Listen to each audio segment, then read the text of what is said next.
My name is Hermine Hartman, and this is a special edition of Indigo Studio COVID-19 in partnership with the Robert McCormick Foundation. Today, we're going to talk to business people and how they have survived, how their businesses have changed, how they will stay changed during this pandemic. Our guest, Mr. Eric Williams, who is a wonderful chef. If you've not been to Virtue in Hyde Park, you should go. It's great, great food. Mr. Williams, thank you so much for being with us, and congratulations on all of your awards and being one of the best chefs, not only in the city, but in America. How did your business change? How did Virtue change with COVID-19? Well, COVID-19 caused a series of effects. First and foremost, we had a decrease in business in the tune of about 75% as we went into shelter in place and were allotted, or as we were categorized as essential employees. So it had a dramatic effect in that way. The amount of stress as it relates to operating any business is already quite a bit. However, with the concerns around safety, the concerns around procedures and processes and what we were able to do and what we couldn't do, how to interact with guests, it was pretty overwhelming. How did you pivot? Did you just stop business, or did you start doing something new? Well, we started doing something new, and the immediate was what we set out to do was make sure that our team was in a position to sustain themselves. And so where some businesses chose to furlough right away, we went immediately into takeout, which was an option for us.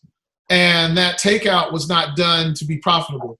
It was done solely so that we would have revenues coming in, that we would be in a position to create a strong nest egg for our team, and also so that the team itself were in a position to create savings really rapidly. Mm-hmm.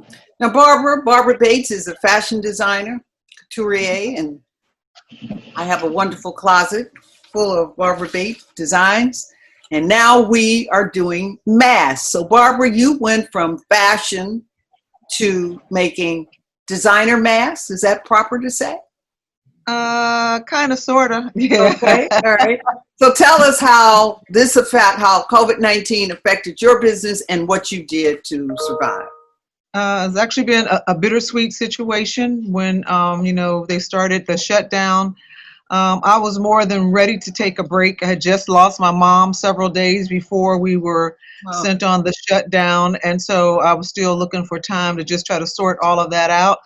And while at home, all you could see on the news is how first responders didn't have enough PPE equipment, especially masks. They were reusing masks, wearing them over and over, and the fact that they needed to have a mask, that was like the huge thing on the news. And I really didn't even look at that. I didn't look at it to say that, I could do something, but a friend of mine called and said, that's something that you could go right into. You should start making the mask. But I really wasn't interested.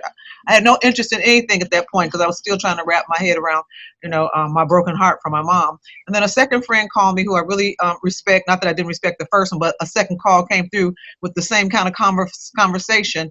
And at this point, I had been in the house for 4 days. I just found myself, just constantly eating. And I thought, okay, yeah, maybe I could do some equipment. And then I just saw just people all over the U.S. and just people just so hardened by all of this. And there was something I could do since I had those things in place, sewing machines and people who could sew.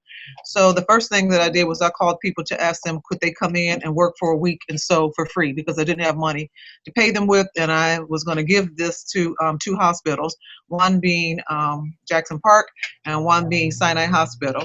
And I had no idea even how to make a mask. I had no idea of anything about it. I had about 5 people who said they'd come in to help out. I reached out to a few few fabric people and asked them to donate fabrics. And we started that day, trying to come up with a pattern on masks that would either look similar to the surgical mask that the nurses wore with the pleats, and find the right elastics. Everything was pretty much closed. There were no stores to go to, but I have favor, and I have a nephew that works at Fishman's who's the manager, and he was able to open up the store and let me in to get some of the things that I needed. So we started, and that day, after like 5 or 6 of us, getting together and putting it together, by the end of the day, we had 5 masks ready. Not Wow. 500, but 5. We could not figure out, like really, everybody kept showing me designs. I'm like, no, that's not right. That's not right. But actually, probably like by the end of the week, we had probably close to maybe 500 or 600 masks, and I was going to separate them and give them to Jackson Park and Sinai. Jackson Park, actually, I got a phone call from someone who said, we're not going to be able to accept your mask because we just don't really know anything about them and how you're making them, and they're not up to the standard or the codes that we need for hospitals, and we just don't want to get in any kind of trouble, so we're going to pass on your gift. And so I felt some kind of way about that, because I was like, at the end of the day, you guys aren't really researching what this is all about. If you look further into it, you could take a mask that's just made out of toilet paper or anything, put it over the mask you already have just to save it and give it a little more life, since you're saying that you guys are wearing the mask over and over again. And since you did call me a second time to say, hey, where are those masks? I know it was needed, but they passed on the mask. I gave all the masks to Sinai. But that also prompted me to find out what makes an incredible mask. And I did that. A friend of mine helped me. I found out, what is an N95 made from? Why is it N95? Why does everybody keep screaming N95, N95? And what makes the N95 so special is something called a MERV rating, a minimum efficiency required ratio value that has to go, it goes from 1 to 16, and 16 being the highest. And I found a manufacturer who was actually making the product, who had a patent pending on it, and who would shave it, make it thin enough for me to make it and put it into fabric. And so I decided to, bite the bullet. My friend said, I know you've given them away to the hospital, but hey, the police officers need them too. And I'll front the first, footage of buying the fabric for you and buying the filter for you, and then you guys make them. Well, I wasn't about to ask my employees to come back and work another week for free. So we actually went to my foundation website, which raises money, as you know, for prom kids and breast cancer. And I asked people to help us raise money to make the masks. And we did raise money. We were able to give away thousands of masks to the police department. I was able to reach out to the community for people who knew how to sew, who I did not know, who could just make a straight stitch, and we can make the rest of it happen. And through social media, through the television response that we got, I was able to hire about 13 people to come and help us make masks, and that's kind of where we're at today.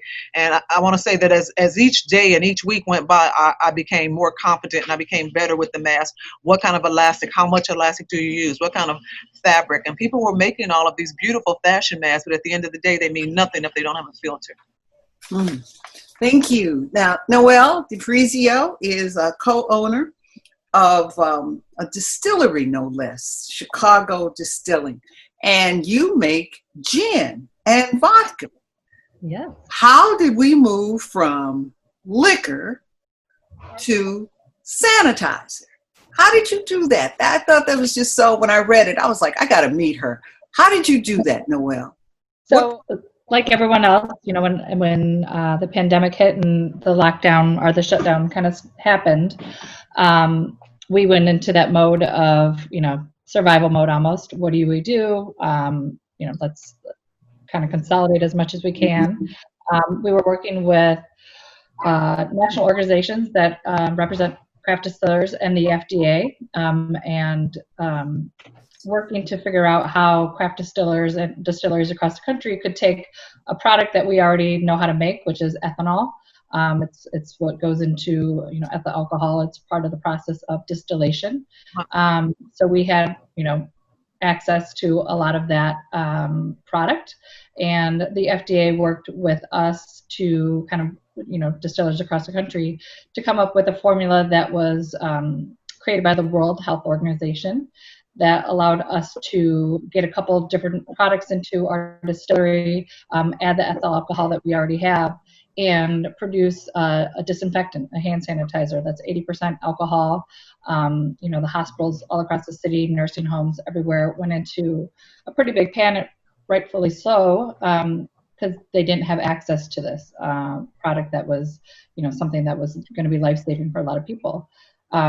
So we all scrambled really to get as much of the supplies in house that we needed.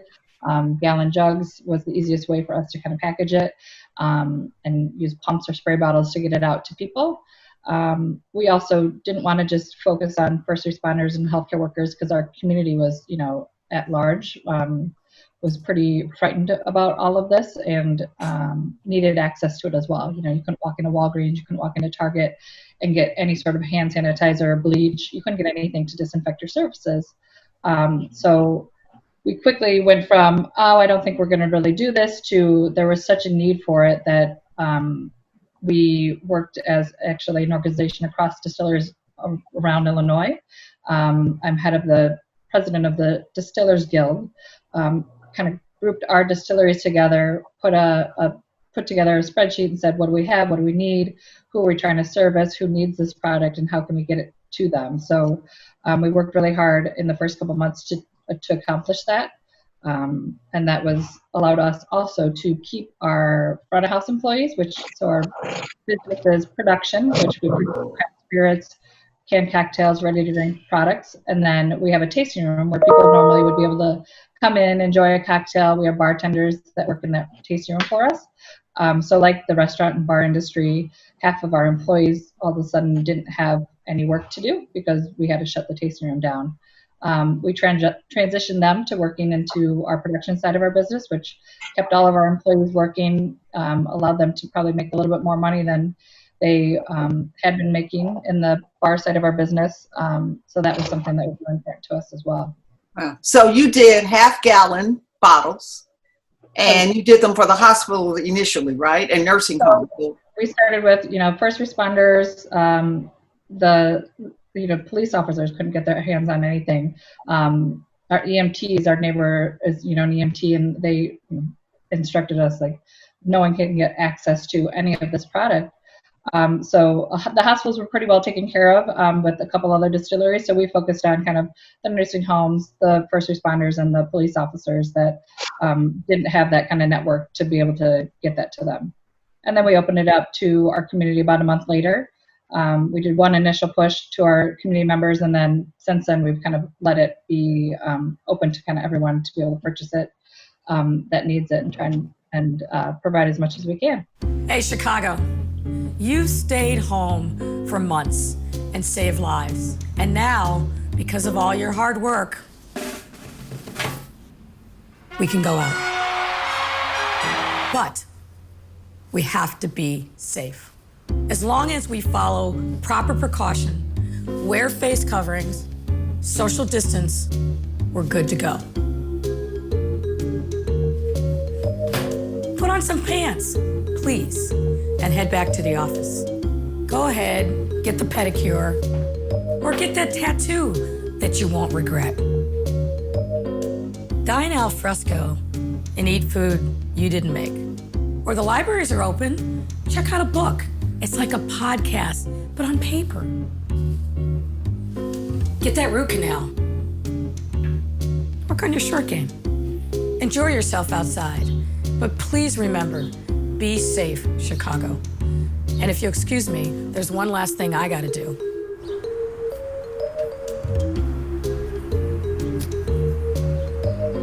That's better. Be safe, Chicago.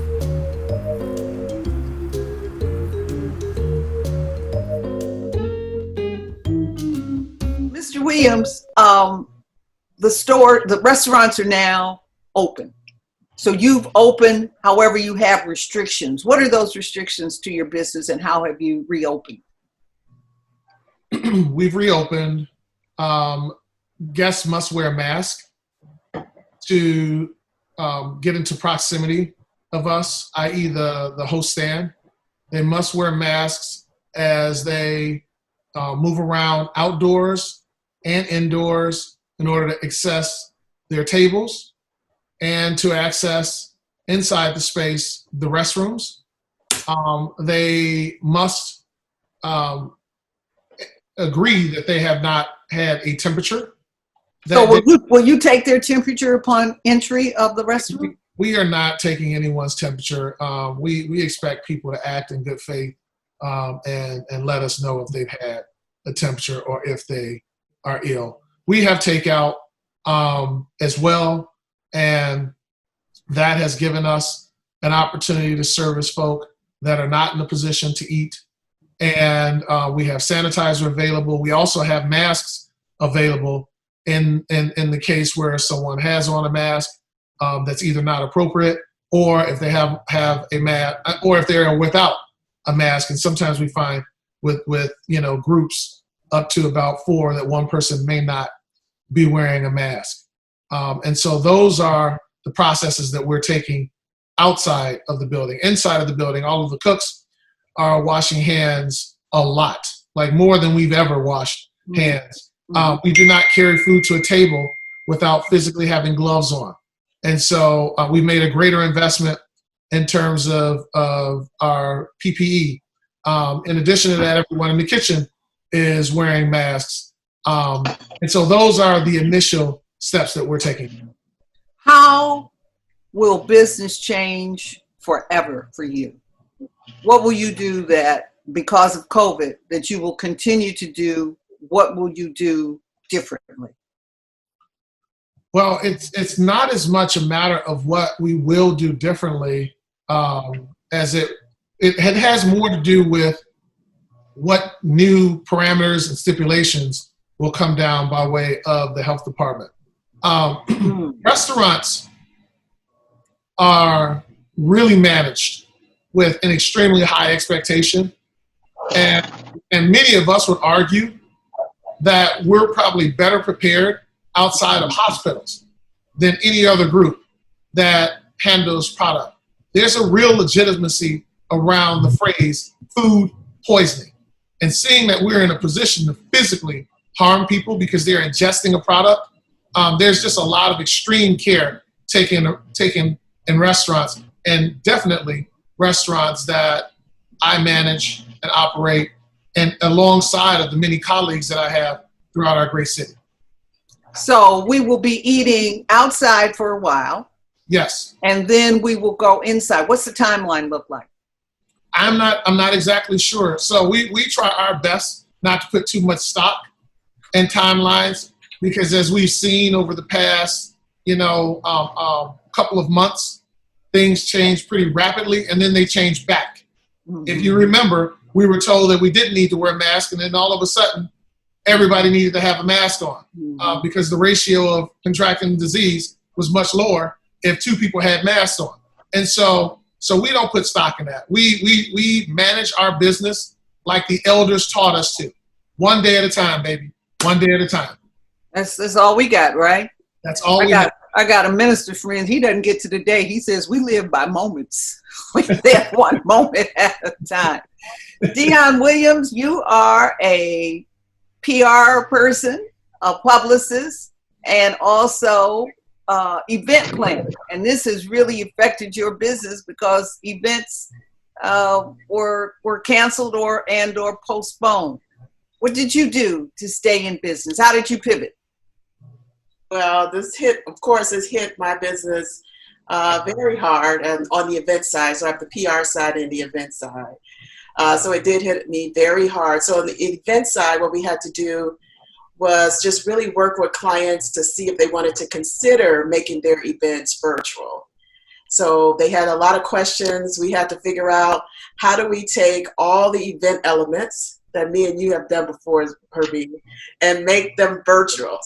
Everything from raising money, silent auctions, the party feel.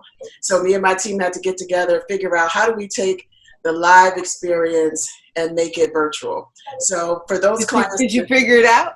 Yeah. So far, those clients, the ones, a lot of people did postpone to next year, but there are some who still have their events, whether they were online galas, virtual galas, that's our thing.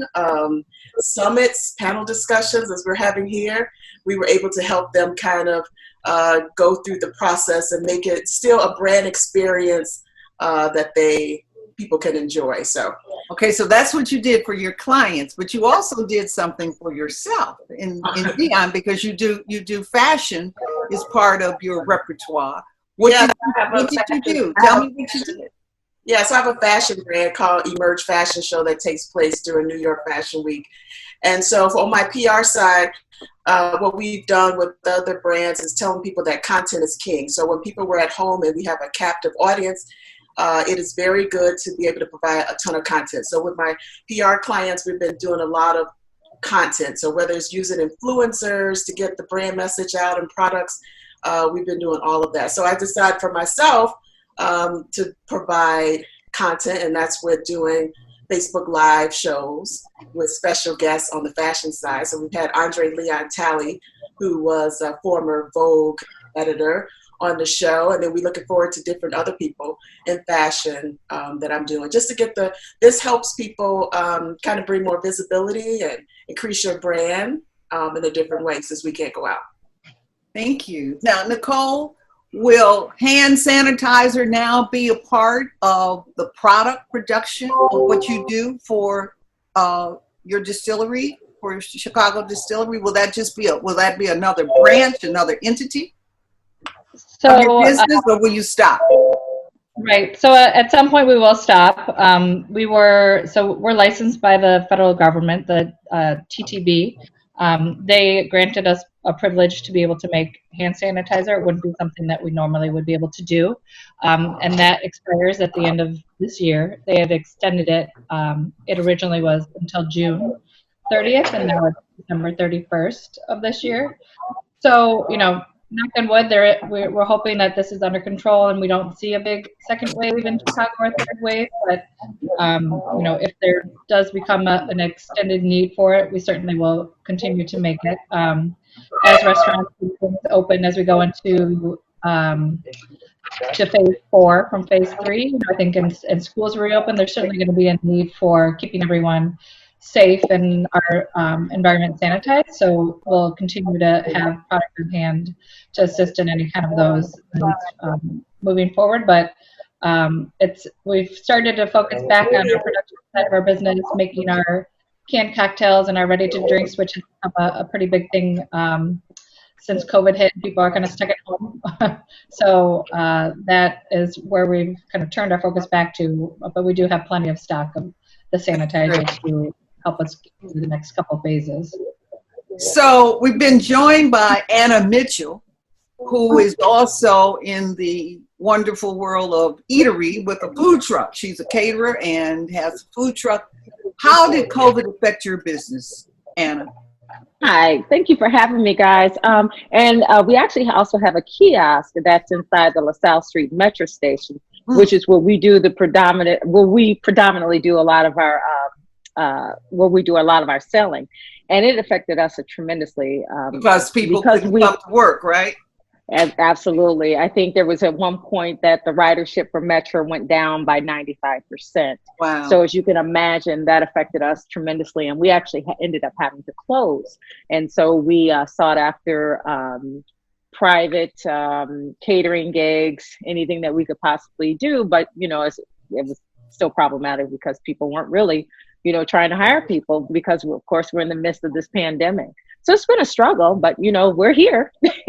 So did the food truck, now you got a food truck, so did the food truck continue? Did you continue to go on the street?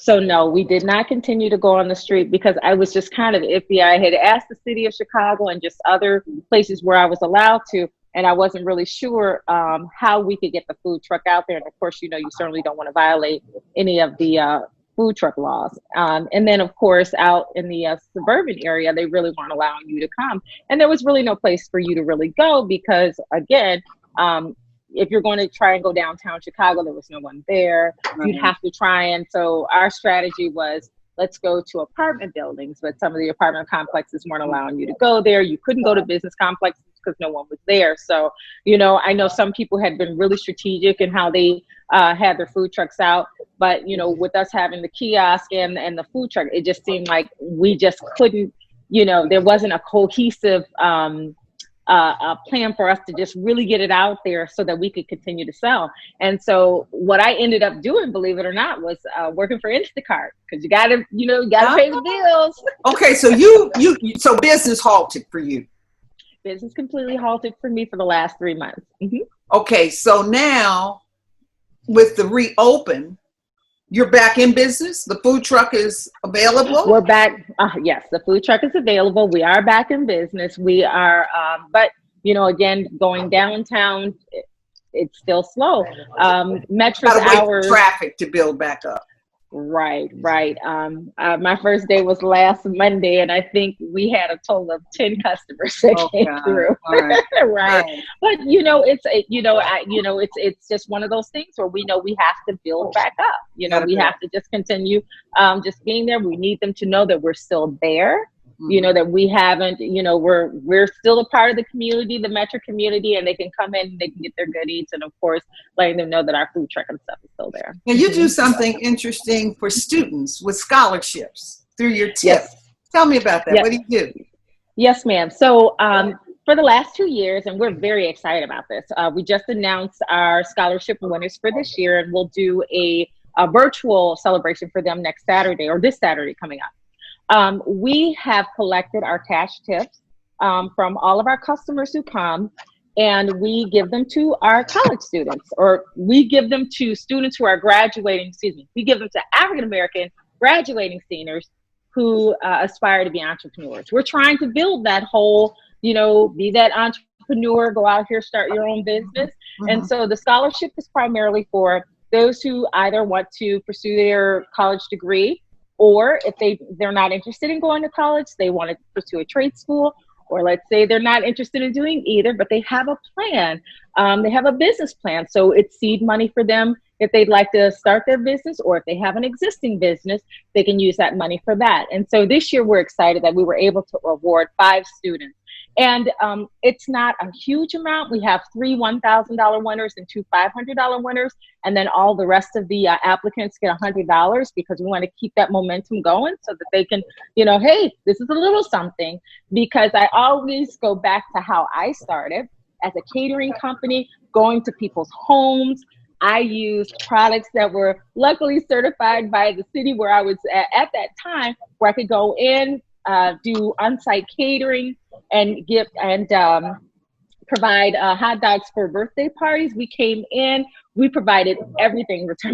We had decorations, we brought tables, we had the crock pots, we had the steamer, we had everything that was needed. And then when we were done, we cleaned everything up and we took it with us. So it was just like we weren't even there. The parents didn't have to do anything. We had the dogs, the sides, the chips, the drinks, and so these are hot dogs you're talking about. Yes, so the name of your business is Gobble Dogs. Gobble Dogs. So you do a variety of hot dogs?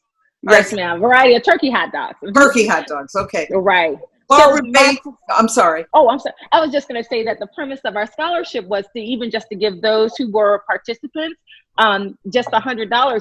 It only cost me about $150 to start my business. And so I wanted these students to know that you don't have to go into debt to start a business. You can have a little bit of seed money and start off small and then grow. I have modest growings, but here I am now with a food truck, catering business, and, a kiosk that we're working out of. So we're very proud of our accomplishment. That's called bootstrapping at its finest. Yes, ma'am. And we're able to give back to our community. There you go. And that's the way a lot of women start their businesses. Yes, ma'am. Barbara Bates, you know a little bit about that. But let me ask you, I know you're doing mass. Will mass become a part, division perhaps, of Barbara Bates Designs? Will that stay with you? Will that be permanent?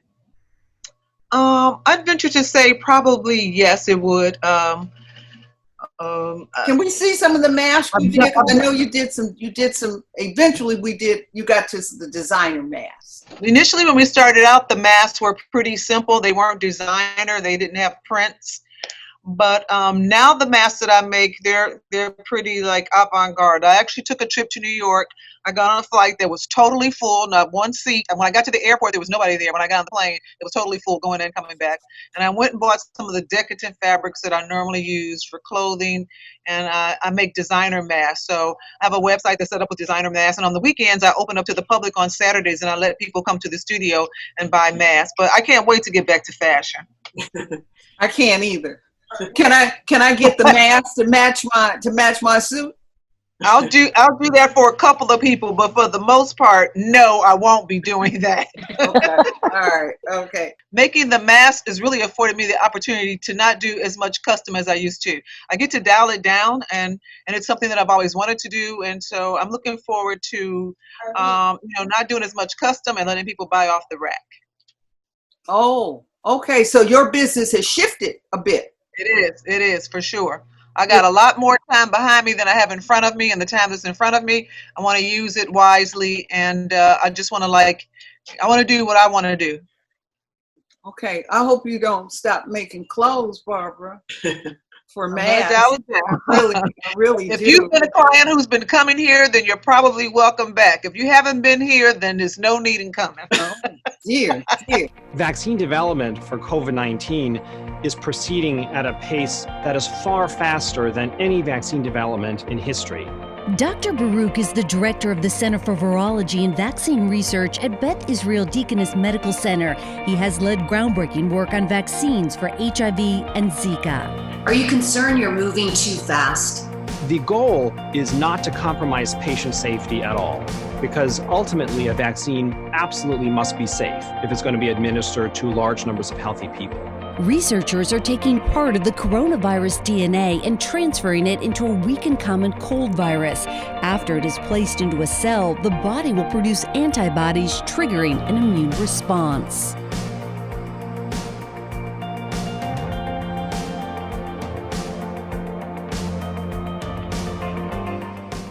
Hey, Chicago, you've stayed home for months and saved lives. And now, because of all your hard work,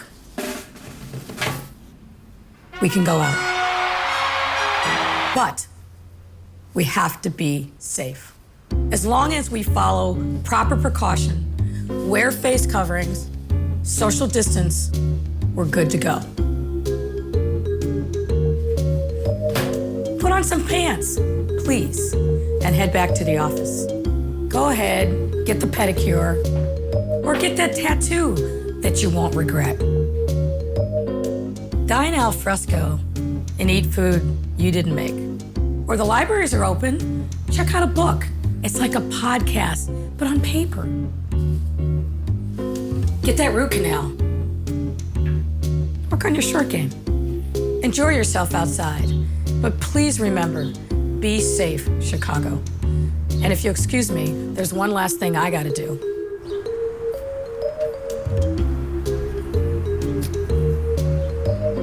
That's better. Be safe, Chicago.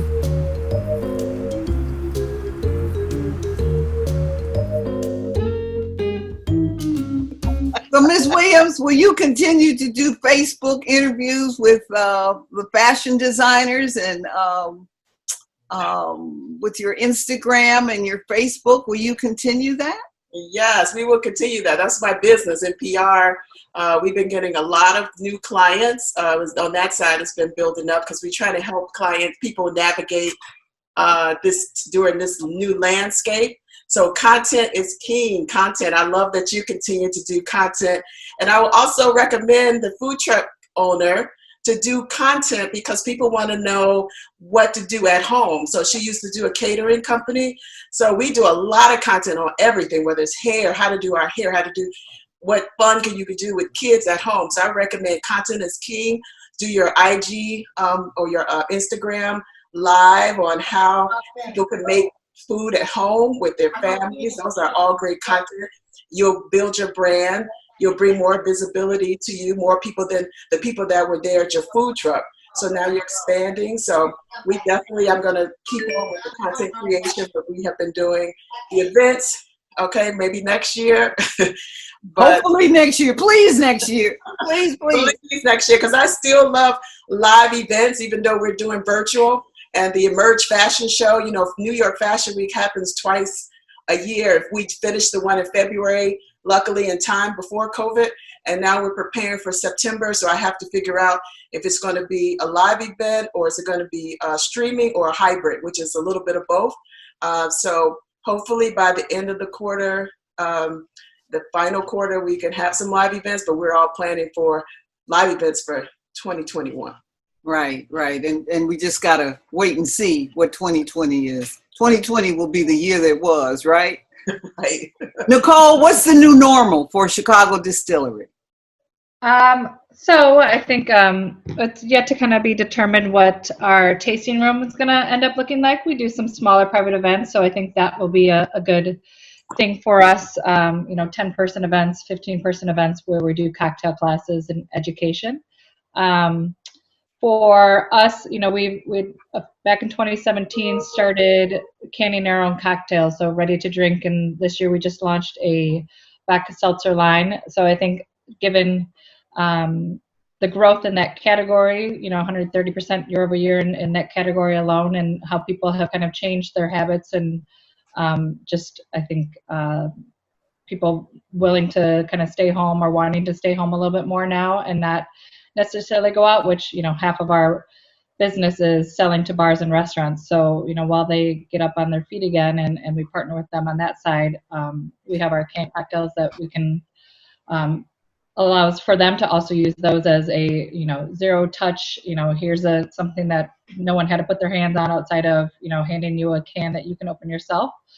Or someone can do that same thing at home by themselves, pour it over a glass of ice. So we see that kind of side of our business picking up and really steering our direction in that of kind of the do-it-yourself at home, or how do we partner best with the bars and restaurants to give them what they need as well.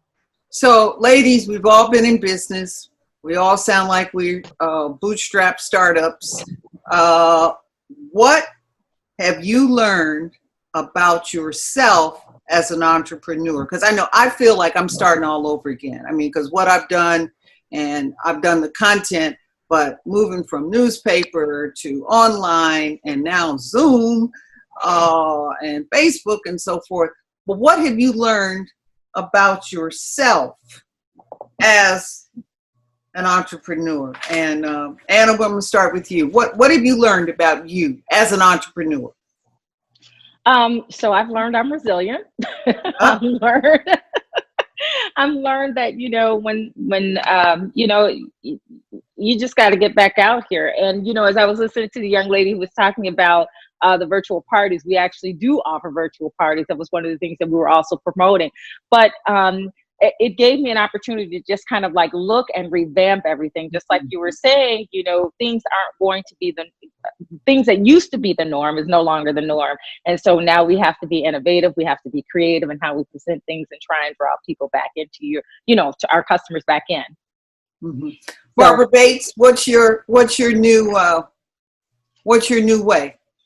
What did you learn about Barbara Bates as an entrepreneur? I've actually learned that that even though people know me as a fashion designer, that the most important thing for me has these 34 years I've been in business are relationships. The relationships that I've garnered for the past 34 years are the things that have made me strong and to keep it moving today. By not burning bridges and just by doing the right thing, the doors have opened up, the floodgates have opened up for me during a time when so many people are not having that opportunity. So I thank God for, good relationships, friends and family and customers. Dion, what did you learn about your business self? I learned I was more extroverted than I thought. I thrive on interaction. I am having a hard time being at home. So I've learned how to figure out how to do things at home. I got closer with core friends and more times with kids and family, and also just learning more about the business side, spending more time with my accountant because now that funds are different, just kind of learning all of that that I needed to while I was busy going to event after event. So it's just been a good time. Now I'm just settling in. I'm just getting a little better. It was hard for me for the first several months, but it's getting better now as I learned how to just kind of look within and enjoy what's around me. And how to pivot a bit, because you created some new things in some new ways. That's exciting. Yes, definitely. It's also scary. It's very scary, but yes, it's been a ride. That's all I got to say. Noelle, what did you learn about your business self? And you're lucky, Noelle. You've got your husband's in business with you, right? Well, he works a full-time job, so I run the business pretty much, and he helps out where needed.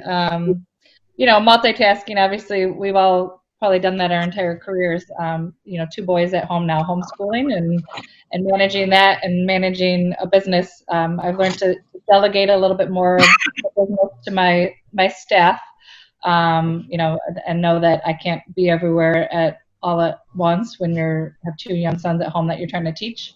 So that was an important lesson. And really, analyzing your business every once in a while to make sure you're headed in the right path, and don't be afraid to change direction if you need to. Sanitizer wasn't something we had ever anticipated, but that was an important thing for us to, not only contribute to the community, but also keep our business afloat. I don't know that we would have been able to stay in business had that not been part of our plan. Right. Anna, did you benefit from any of the government money, from the PPP money? I did receive a small grant, but not enough needed for everything that was on. And of course, I used it strategically, just investing it back into the business. But, I'm still working on trying to get those loans. Those were a little bit difficult for us. I know that my lawyer had suggested he could go through and find which loans we qualified for. But, looking at the amount and what it entailed, I'm just like, wow, I can't afford all that as a small business owner. But but now there's a new grant or new loan that the city's put out, and so I'm going to work on trying to get that one so we can get back and running. But the great thing is that we're it's not going to require, our overhead is so low that we won't have some of the problems that some of the other larger restaurants have. So that's the one benefit that we have. Okay. And Dion, did you benefit from any of the government dollars? I did receive. Oh, good. Yeah, went back into the, I had to go in and get the business, focus on the business. So I did receive the PPP, and I did receive the SBA loan and the economic injury, whatever that grant was. I did receive everything. Go girl! Yay! Go, girl. Yay! You can. It makes it a little easier. Nicole, did you benefit from any of the government dollars? We were able to secure a PPP loan, so that allowed us to keep our employees working in the back of house with us. So, that made us pretty happy to be able to keep, normally people who rely on hourly wages and tips and a pretty young staff, but still all very important to keep them working. So that's what we use those dollars for, and have a couple more weeks on that. So we're excited that we were able to secure that and use it for that reason.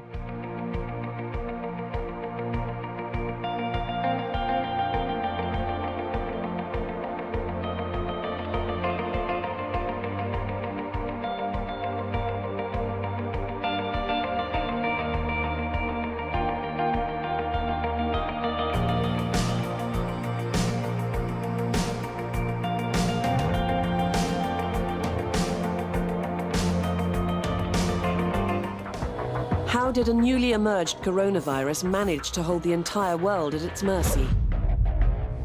Why was advanced medical research not able to combat its spread? And is this merely the start of other potentially unstoppable global pandemics?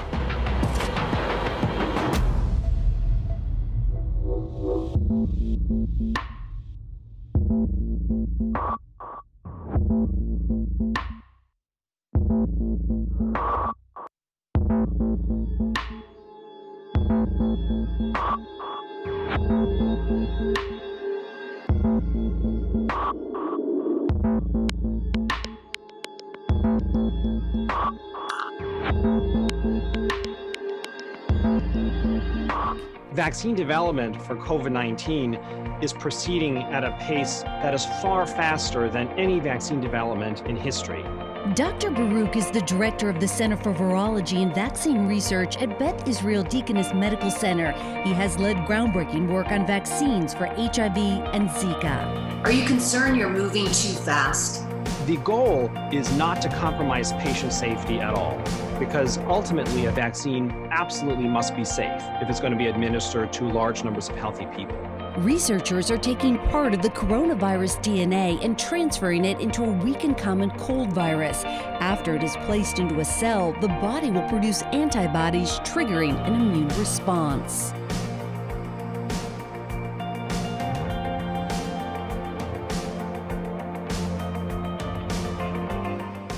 What advice would you ladies give to a new entrepreneur at this time? Because a lot of businesses are going to die from COVID, but a lot of businesses are going to enter. We're going to see some new businesses, be it masks, be it hand sanitizer, some new ways of doing business.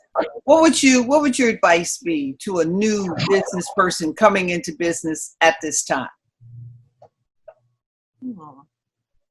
Barbara, what would you tell a new business person entering? I mean, that's like so broad. It would really just depend on what it is, because if it's something, you want to stay truthful. You want to be true to the product and what the product is. You don't want to bust anybody's bubble, or you don't want to shatter anybody's dream. And a lot of times, young people, will come up with ideas that, and sometimes we know that business is not going to fly. But I'm not one that likes to, discourage somebody from moving on to whatever their thoughts or their dreams are, because if I'd have died and come back a million times, I never thought that I would be making masks. And I guess you just have to tell somebody that whatever product it is you're making, you want to just try to be the best at the product that you're making. Try to make the best product that you can possibly make. Try to make sure that you're doing it for the right reason, and that the product can stand up to scrutiny. Sometimes when you're doing stuff yourself and it's not made through a big company, people want to inspect it and turn it inside out because they figure that there's got to be something made wrong with it if it's a do-it-yourself, which is sort of what a small business is, more or less like a do-it-yourself, not a big General Motors. But at the end of the day, just putting forth a great product that will stand the test of time, and that's where you should be focused at. And so you did your mask went to Mount Sinai Hospital and went to police. Did others come to you?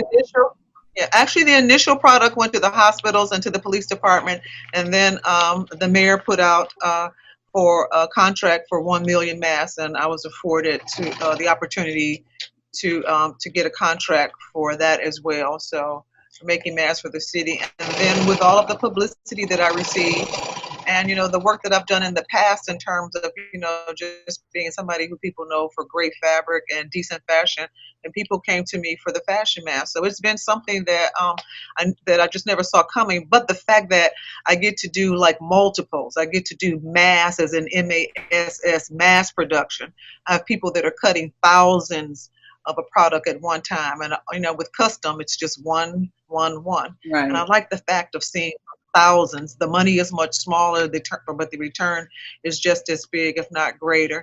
And I like the fact that people that don't have like huge tailoring skills can still come and they can join in on this. There are machines that can do some of the work that the people are doing to make the mask. But I strongly believe that manufacturing needs to stay right in the United States. Right. I am totally against going outside the country just to get a cheaper price. Yeah, it's going to cost you more to have it made here, but the money will circulate in our community, in our state, in the U.S. We're a stronger, better community for it, because that was a problem. We really got caught into a distribution problem that we had to wait for another country to give us what we absolutely needed as an essential product. So absolutely. I'm so glad to see you do this. People realize that. I hope that people definitely realize we need to start manufacturing right back here. We need to grab some of our young people in the community and teach them some of the manufacturing skills that some of us are doing right now. I think that's a big lesson that American business has learned. Dion, what would you tell that new young person going into business? What advice might you give? Well, I will tell them, I talk to young people all the time about starting businesses, and I just tell them, first of all, it's super hard. I think I would reconsider if I had to go back. I really would. But just make sure that the structure of your business, all the foundation is there, and not just, going out because you're trying to be have Instagram posts and seem like a boss. But just make sure that the foundation of your business is secure. And I would say, job, consider keeping that job until your business is really making the money it can for you to sustain for, you know, a period of time. Because something like this, which hit us unexpectedly, we had to be ready and have space savings to be able to get going. So that's what I would recommend. Make money, but also save it for the rainy day that might come that you don't, because nobody saw this coming. I mean, you just were not prepared for this in no shape, form, or fashion. The force of the external force. The force came upon us. That's right. It came upon us. Nicole, what would you tell that new distiller? What would you say do or not do? I think Rules first and of the foremost, road. make sure it's something that you love. You know, I think that what got us through all of this, I think for many of us, was we are doing something that we love and have a passion for. And then, you know, make sure you're ready to hustle, because I think also when this happened, you know, I looked everywhere around me, and the partnerships I had formed with people, which is extremely important, the network of women that I surround myself with who are, you know, partners in operating our business in different facets and forms. You looked around and saw how everyone was just hustling, and you really have to be willing to do that. I think to, you know, love what you're doing. In order to do that, you know, then you hustle and make sure you're surrounding yourself with right people who are, you know, like-minded, and you know, will support you when things kind of turn out like this, and you support them in turn. So I think that's all really important things to make sure anyone going into business. When I started business, the accountant who did my business plan, when he handed me the final business plan, he says, "Now you're about to enter a whole new world with new friends, because your friends that you have now are not going to be your friends any longer." And I was like, "Oh no, that's not going to happen." He says, "You're not going to want to hear about their issues, and they are not going to want to hear about your business." And I didn't believe that. I thought that was, you know, I thought it was sexist. I thought it was very cold. I thought it was like, how dare you say something like that? And then about a year later, I called him and said, "My goodness, you were so right," because my girlfriends were talking about how to make a cake, what kind of underwear they should buy for their husbands, and I mean, just silly. And I just thought, oh my God, this, and I was talking about, well, you know, I got to sell 2 more ads, and then I'll be secured and all that. And they were like, what is she talking about? So you get weird. So, I mean, we're friends. We're still friends. Yeah. But the relationships, that is absolutely the truth. It does changes. It changes. Herbie? Yes, ma'am. I would say also to relationships, but also people who mentors, people who are in business that you can talk to and get information from. So I have been fortunate to have many of those, which include yourself and Bates.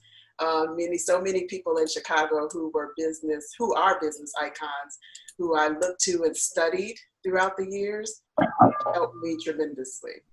So that means you're going to give me and Barbara our money back. We're going to get refunds since we were mentors too. You've grown so nicely. I'm so proud of you that you have grown. And mentoring, I guess that's the thing we should talk about. Mentoring is so important. You know, when you go to business school and they give you all of the techniques and strategies and so forth, but one of the, and of course your money and banking and all that, but really one of the most important and I think valuable things that can happen for you in business is the hands-on mentoring, for somebody to say, no, let's not do it like this. Let's do it like that. Let's take the idea. Let's perfect it a little bit more. Mentoring is so important. It's important for you to be mentored, but then I hear all of you all saying that you have mentored somebody, and it's very important to do. It's critical. It's critical to success, because what we all now can teach is you might be going down the road doing one thing and you might have to shift. You might have to turn the corner and stop making clothes and start making masks, or stop having the event at the hall or the pretty restaurant or the beautiful hotel. How do I do it virtually? How do I do the kiosks How do I shift to the truck? How do we stop making liquor and start making sanitary? If somebody would have had this conversation 5 years ago with all of us, we probably would have said, now that person's really crazy. That is not going to happen. That is impossible, and so on. But here we are. It's our reality.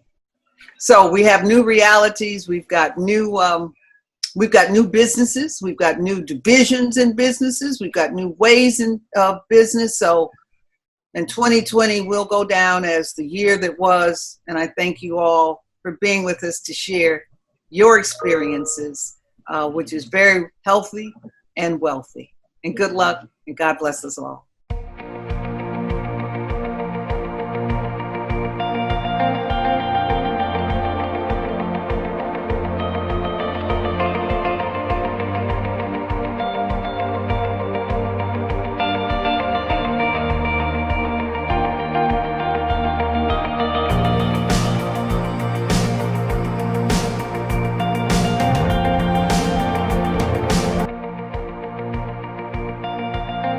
My message to the American people is that I know that there's a lot of concern and energy about getting back to normal. It's a great stress on people to be locked in, but there's a fundamental basic thing that you should be doing is don't throw all caution to the wind, so that you can open up and help the economy by getting jobs back and doing things like that.